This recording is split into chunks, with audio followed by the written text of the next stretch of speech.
Meu marido me convidou para um jantar de negócios com um cliente alemão. Eu fiquei quieta e fingi que não entendia alemão. Mas então ouvi ele dizer algo que me fez congelar completamente.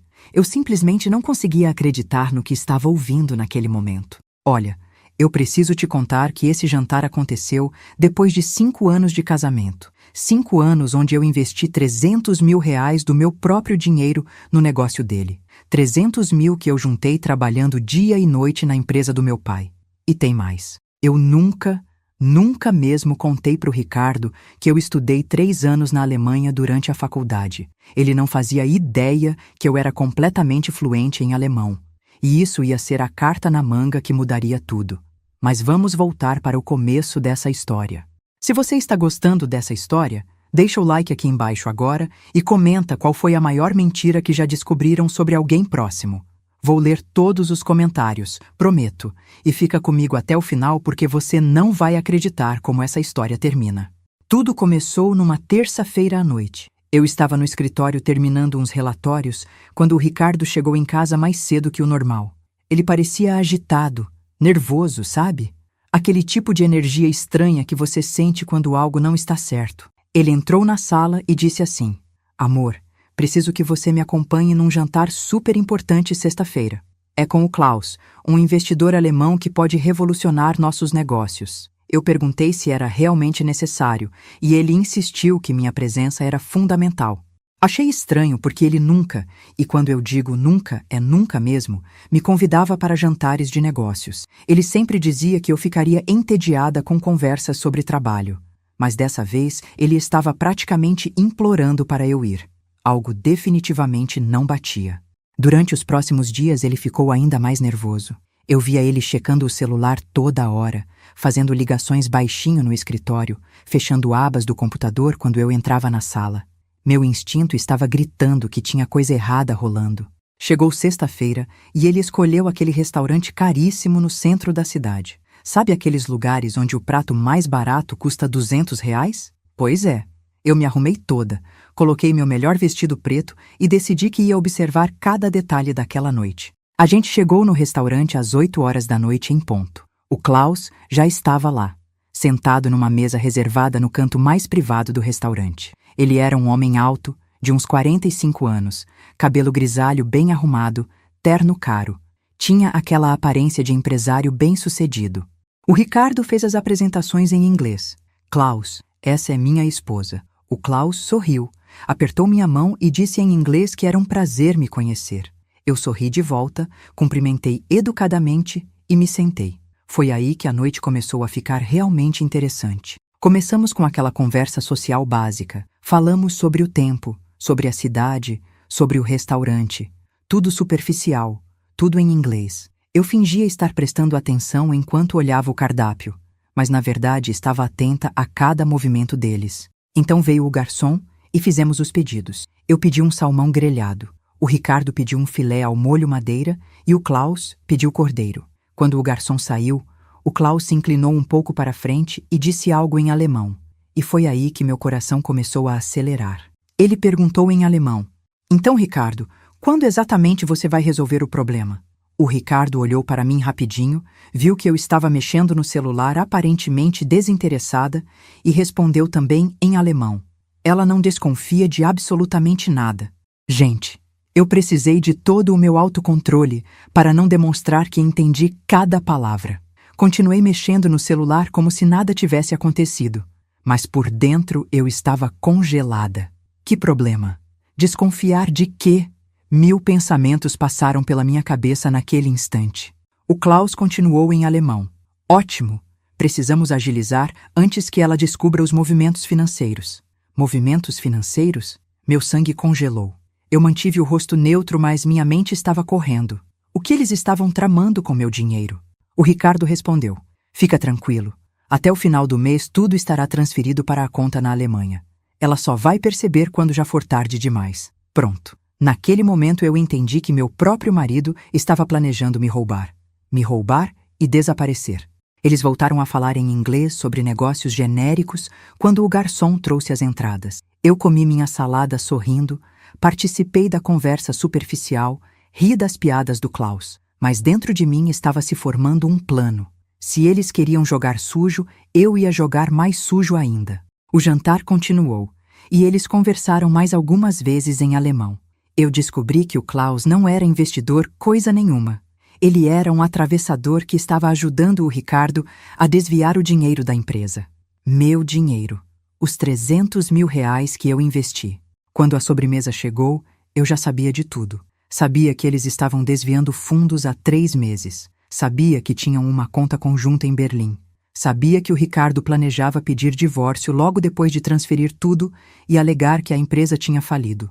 Que homem nojento. A gente terminou o jantar por volta das 11 horas da noite. No caminho de volta para casa, o Ricardo estava relaxado, até comentou que o jantar tinha sido produtivo. Eu concordei, disse que o Klaus parecia um ótimo parceiro de negócios, se ele soubesse o que estava por vir. Cheguei em casa e não consegui dormir a noite inteira. Fiquei planejando cada movimento. No sábado de manhã, enquanto o Ricardo dormia, eu liguei para minha melhor amiga Tatiana. Ela é advogada e eu precisava urgentemente do conselho dela. Contei tudo para Tatiana. Cada detalhe do jantar, cada frase em alemão que eu tinha escutado. Ela ficou chocada, mas imediatamente entrou em modo profissional. Me disse para não confrontar ele ainda. Primeiro a gente precisava reunir provas concretas de tudo. Na segunda-feira seguinte, enquanto o Ricardo estava no escritório dele, eu comecei minha investigação. Entrei no computador dele em casa, algo que eu nunca tinha feito antes, e foi aí que encontrei a primeira bomba, uma pasta chamada Projeto Berlim. Dentro dessa pasta tinha tudo: extratos bancários mostrando transferências graduais para o exterior, e-mails entre ele e o Klaus planejando cada passo. Até tinha um documento com a data planejada para ele sumir, 15 de dezembro. Faltavam apenas 5 semanas. Copiei absolutamente tudo para um pendrive e mandei para a Tatiana. Ela revisou todos os documentos e confirmou. Era fraude, estelionato, apropriação indébita. O Ricardo podia pegar de 3 a 6 anos de prisão se a gente provasse tudo certinho. E a gente ia provar.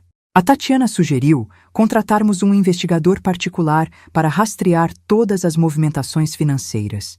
Ele descobriu que o Ricardo já tinha desviado 120 mil reais dos 300 mil que eu investi. 120 mil já estavam na conta em Berlim. Durante essas semanas, eu tive que agir como se nada estivesse acontecendo. Acordar todo dia, beijar aquele homem, fazer comida, dormir do lado dele. Foi a coisa mais difícil que já fiz na vida. Mas eu sabia que cada dia de espera valia a pena para o que eu estava planejando. A Tatiana me apresentou um contador especializado em recuperação de ativos. Juntos, começamos a documentar cada centavo que entrou e saiu da empresa. Provamos que o dinheiro inicial foi meu. Provamos cada desvio. Montamos um processo à prova de falhas. Mas eu não queria só processar ele. Eu queria justiça de verdade. Então, bolei um plano perfeito. Liguei para o Ricardo uma tarde e disse que tinha conhecido um potencial investidor brasileiro que morava na Alemanha e estava interessado em expandir negócios aqui. Ele mordeu a isca na hora. Disse que esse investidor, que eu inventei o nome de Fernando Schmidt, queria uma reunião presencial no escritório na sexta-feira seguinte. E sugeri que seria ótimo se o Klaus também pudesse estar presente, já que conhecia o mercado alemão. O Ricardo achou a ideia genial. Enquanto isso, a Tatiana estava preparando toda a parte legal. Conseguimos uma ordem judicial para congelar as contas. Entramos em contato com a Polícia Federal por causa do dinheiro no exterior. Tudo estava se encaixando perfeitamente como peças de um quebra-cabeça. Chegou a quinta-feira antes da reunião. Eu precisava proteger meu patrimônio restante. Com a ajuda do meu pai, que é empresário aposentado, transferi legalmente tudo que ainda estava em meu nome para uma holding familiar. O Ricardo não podia tocar em nada. Na sexta-feira de manhã, acordei às 5 horas. Não conseguia parar de pensar em tudo que ia acontecer naquele dia. A reunião estava marcada para as 3 horas da tarde. A Tatiana confirmou que a polícia estaria de prontidão do lado de fora do escritório. O Ricardo estava empolgadíssimo. Ele realmente acreditava que ia conseguir ainda mais dinheiro desse investidor fictício antes de sumir. A ganância dele era tão grande que cegou completamente qualquer suspeita que ele poderia ter tido. Isso ia ser a queda dele. Às 2h30 da tarde, eu cheguei no escritório. O Klaus já estava lá também. Eles estavam conversando animadamente em alemão sobre como iam dividir esse novo dinheiro.